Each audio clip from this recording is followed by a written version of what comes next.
Breaking చూస్తున్నాం. జయ అక్రమాస్తుల కేసుపై రేపు ఉదయం 10:30కు సుప్రీం కోర్టు తీర్పు వెలువరించే అవకాశం ఉంది. సుప్రీం తీర్పుతో శశికళ భవితవ్యం కూడా తేలనుంది. ఈ కేసులో శశికళ A2గా ఉన్నారు. 66 కోట్ల రూపాయల విలువైన అక్రమాస్తులకు సంబంధించిన ఈ కేసు నడుస్తోంది. రేపు ఉదయం 10:30కు తీర్పు వెలువరించనుంది కోర్టు. రేపు శశికళ భవిష్యత్తు ఎలా ఉండబోతోందో తేటతెల్లమవబోతోంది. ఇన్ని రోజులు కూడా తమిళ పాలిటిక్స్ అనూహ్య మలుపులు తిరుగుతూ ఉన్నాయి. కోర్టు తీర్పు కోసం ప్రతి ఒక్కరు కూడా వెయిట్ చేస్తూ ఉన్నారు. ప్రభుత్వాన్ని ఏర్పాటు చేస్తానని ఇటు శశికళ గవర్నర్కు విజ్ఞప్తి చేశారు, అటు పన్నీర్ సెల్వం కూడా విజ్ఞప్తి చేశారు. అయితే కోర్టు తీర్పు వచ్చిన తర్వాత ఏ నిర్ణయమైనా తీసుకుందామన్న ధోరణిలో ఇటు గవర్నర్ కూడా ఉన్నారు. రేపు ఉదయం 10:30కు శశికళ అక్రమాస్తుల కేసుకు సంబంధించి తీర్పు వెలువడనుంది. మా ప్రతినిధి మురళి దీనికి సంబంధించిన అప్డేట్స్ అందిస్తారు. మురళి, నెలకొన్న రాజకీయ సంక్షోభానికి ప్రధాన కారణంగా ఇప్పటి వరకు కనబడుతున్నటువంటి జయలలిత అక్రమాస్తుల కేసుకు సంబంధించి తీర్పు రేపు రాబోతోంది. కొద్దిసేపటి క్రితమే తీర్పుకు సంబంధించినటువంటి సమాచారాన్ని సుప్రీంకోర్టు అధికారికంగా ధృవీకరించింది. అయితే ఇప్పటికే వారం రోజులుగా కూడా తీర్పు కోసం ఇటు రాజకీయ వర్గాలన్నీ కూడా ఎదురు చూస్తున్నాయి. ఇటు శశికళ భవితవ్యం ఏమవబోతోంది, రాజకీయ పరిణామాలు ఏ మలుపు తిరగబోతున్నాయని అందరూ కూడా ఆసక్తిగా గమనిస్తున్నటువంటి పరిస్థితి ఇటు తమిళనాడే కాదు, దేశవ్యాప్తంగా కూడా అందరూ గమనిస్తున్నారు. ఇప్పటికే ప్రమాణ స్వీకారానికి అన్ని ఏర్పాట్లు చేస్తున్నారు. శాసనసభ పక్ష నేతగా ఎన్నికై మెజారిటీ సభ్యులు ఉన్నప్పటికీ కూడాను కోర్టు కేసు కారణంగా గవర్నర్ అనుమతి నిరాకరించారు. దీనికోసం వేచి చూసే ధోరణిలో ఉన్నటువంటి పరిస్థితి. దీంతో అనేక మలుపులు తిరిగి అనేక పరిణామాలు తమిళనాడులో చోటు చేసుకుంటున్నాయి. ఇటు శశికళ వ్యతిరేకంగా ఉన్నటువంటి పన్నీర్ సెల్వం తన ప్రయత్నాలు చేస్తూ ఉన్నారు. తనకు ప్రభుత్వాన్ని కొనసాగించే అవకాశం ఇవ్వాలని ఇప్పటికే గవర్నర్ కోరినటువంటి పరిస్థితుల్లో ఇటు డిఎంకే కూడా రాష్ట్రంలో జరుగుతున్నటువంటి పరిస్థితులను క్యాష్ చేసుకునేందుకు ప్రయత్నాలు చేసింది. అనేక ఊహించని పరిణామాలు రోజు రోజుకి కూడా జరుగుతున్నాయి. సో ఈ నేపథ్యంలోనే కోర్టు తీర్పు ఎప్పుడు వస్తుందని అందరూ కూడా ఎదురు చూస్తున్నారు. ఒకవేళ తీర్పు ఆలస్యం అయితే కనుక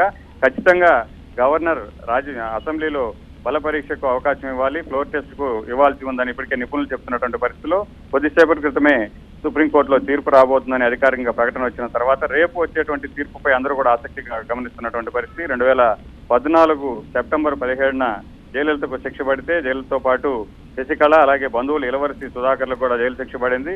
దీంతో పాటు 100 కోట్ల అపరాధం విధించింది. అలాగే బంధువులకు కూడా 10 కోట్లు ఫైన్ విధించినటువంటి పరిస్థితి. ఈ నేపథ్యంలోనే 2015లో మా కర్ణాటక హైకోర్టు కూడా ఈ కేసును కొట్టేసింది. దీంతో అప్పట్లో తిరిగి మొదట జైలు శిక్ష పడ్డ తర్వాత సీఎం పదవిని కోల్పోయినటువంటి జయలలిత మళ్ళీ కూడా ముఖ్యమంత్రి అయ్యారు. అయితే ఆ కేసుపై విచారణను సవాల్ చేస్తూ కర్ణాటక ప్రభుత్వం సుప్రీంకోర్టును ఆశ్రయించింది. అయితే దీనికి సంబంధించిన తీర్పు దాదాపు పూర్తయింది.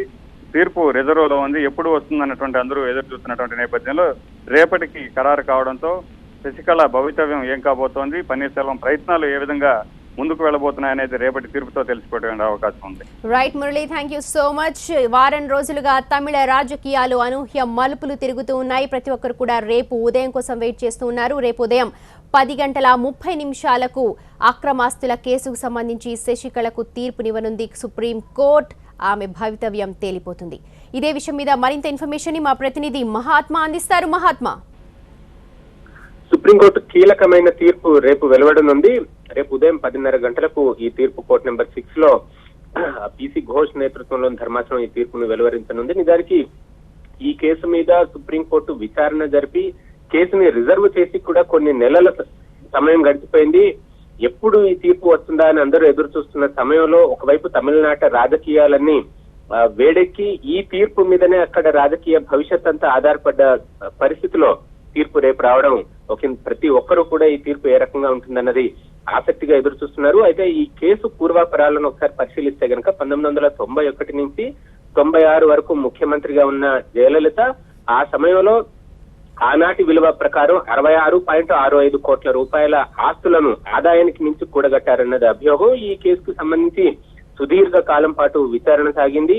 అదే సమయంలో దర్యాప్తు సంస్థలు అనేక ఆస్తులను, డిపాజిట్లను, బ్యాంక్ ఖాతాలను వాటన్నిటిని ఫ్రీజ్ చేసి పెద్ద మొత్తంలోనే వస్తువుల్ని సీజ్ కూడా చేశారు, రికవర్ కూడా చేసుకున్నారు.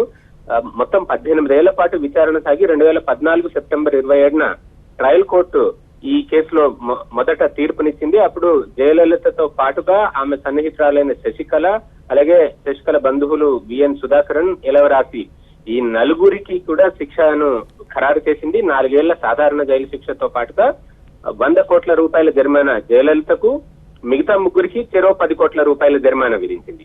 అయితే ఈ తీర్పుతో అప్పుడు జయలలిత తన పదవిని కోల్పోవాల్సి వచ్చింది. అదే సమయంలో పన్నీర్ సెల్వంను ముఖ్యమంత్రిగా కూడా నియమించారు. పదవిని కోల్పోయిన తర్వాత హైకోర్టులో అప్పీల్ చేసుకున్నారు. హైకోర్టు తీర్పు మరొక ఏడాది తర్వాత కర్ణాటక హైకోర్టు తీర్పునిచ్చింది. ఆ తీర్పు పూర్తిగా విరుద్ధంగా, ట్రయల్ కోర్టు ఇచ్చిన తీర్పుకు పూర్తిగా విరుద్ధంగా ఈ నలుగురిని కూడా నిర్దోషులుగా విడుదల చేస్తూ ఆ తీర్పు వచ్చింది. ఈ హైకోర్టు ఇచ్చిన తీర్పును కర్ణాటక ప్రభుత్వంతో పాటుగా మరికొంతమంది సవాల్ చేస్తూ సుప్రీంకోర్టును ఆశ్రయించారు. సుప్రీంకోర్టులో దీని మీద విచారణ జరిగింది. ఇందులో జయలలిత మీద అవినీతి నిరోధక చట్టంలోని సెక్షన్ 13(1)(e), 13(2) వీటి ప్రకారం అభియోగాలు నమోదై ఉన్నాయి. మిగతా ముగ్గురి మీద అంటే శశికళతో సహా మిగతా ముగ్గురి మీద ఐపీసీలోని సెక్షన్ 120B, 109. 120B అంటే నేరపూరిత కుట్ర. ఈ ఆదాయానికి మించి ఆస్తులు కూడగట్టడంలో వారి పాత్ర ఉంది అన్నది నిర్ధారిస్తూ ఈ చట్టాలు, ఈ సెక్షన్ల ప్రకారం ఆనాడు కేసులు నమోదై దాని మీదనే ట్రయల్ కూడా నడిచింది. ఇప్పుడు సుప్రీంకోర్టు వీరి విషయంలోనే తీర్పును వెలువరించనుంది. దీంతో ఈ సెక్షన్ల ప్రకారం ఎన్నేళ్ల జైలు శిక్ష పడుతుంది, తద్వారా అంటే ప్రజా ప్రాతినిధ్య చట్టం చెప్తున్న ప్రకారం కనీసం 2 ఏళ్లకు మించి జైలు శిక్ష పడే ఏ కేసులోనైనా సరే ఆ జైలు శిక్ష పడితే గనక, కన్విక్ట్ అయితే గనక ఆ వ్యక్తి రాజకీయాల్లో కనీసం 6 ఏళ్ల పాటు ఏ పదవికి పోటీ చేయడానికి అనర్హుడిగా మారిపోతాడు. ఆ పరిస్థితిలో ఇప్పుడు శశికళకు ఈ సెక్షన్ల ప్రకారం ఎంత మేర గరిష్టంగా ఎంత కాలం శిక్ష పడుతుందా లేదా హైకోర్టు ఇచ్చిన తీర్పునే సమర్థిస్తుందా, ఏ రకంగా ఉంటుంది అన్నది ఉత్కంఠ నెలకొనుంది. రేపు ఉదయం ఈ ఉత్కంఠకు తెరవీడనుంది. Right Mahatma, thank you. రేపు ఉదయం తమిళనాడు రాజకీయాలకు సంబంధించి ఒక క్లారిటీ వచ్చే అవకాశం కనిపిస్తోంది. రేపు ఉదయం 10:30 శశికళ